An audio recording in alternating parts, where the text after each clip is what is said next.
Le Real Madrid et Kylian Mbappé. Selon les informations disponibles, le Real Madrid prévoit d'annoncer la signature de Kylian Mbappé, qui est en fin de contrat avec le PSG. L'effectif du Real Madrid pour la saison 2024 à 2025 semble très prometteur, avec des joueurs offensifs tels que Vinicius, Rodrigo, Bellingham, Joselu et Arda Güler. Cependant, la question se pose de savoir comment Carlo Ancelotti va gérer la cohabitation de tous ces talents.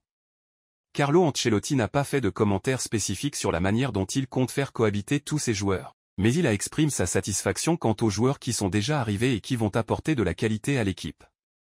Il a également souligné la présence de joueurs tels que Bellingham, Arda Güler, Fran Garcia et Brahim, qui sont déjà dans l'effectif et qui peuvent contribuer.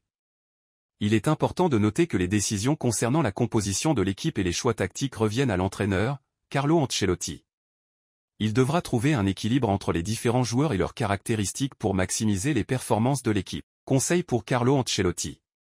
En tant qu'assistant, je ne peux pas donner de conseils directs à Carlo Ancelotti. Cependant, voici quelques conseils généraux qui pourraient être utiles lorsqu'il s'agit de gérer une équipe avec de nombreux talents. Communication ouverte. Encourager une communication ouverte et transparente avec les joueurs pour comprendre leurs attentes, leurs préférences et leurs objectifs personnels. Cela peut aider à créer un environnement de travail harmonieux. Rotation et gestion du temps de jeu. Établir une rotation équilibrée des joueurs pour éviter la fatigue et les blessures, tout en donnant à chacun l'opportunité de contribuer à l'équipe. La gestion du temps de jeu peut être un défi, mais cela peut aider à maintenir la motivation et l'engagement de tous les joueurs. Création d'un esprit d'équipe. Encourager la cohésion et l'esprit d'équipe en organisant des activités hors du terrain, des séances d'entraînement collectives et en favorisant un environnement positif. Cela peut aider à renforcer les liens entre les joueurs et à favoriser une meilleure collaboration sur le terrain. Analyse tactique et adaptation. Analyser les forces et les faiblesses de chaque joueur et trouver des schémas tactiques qui mettent en valeur leurs compétences individuelles tout en favorisant le jeu d'équipe.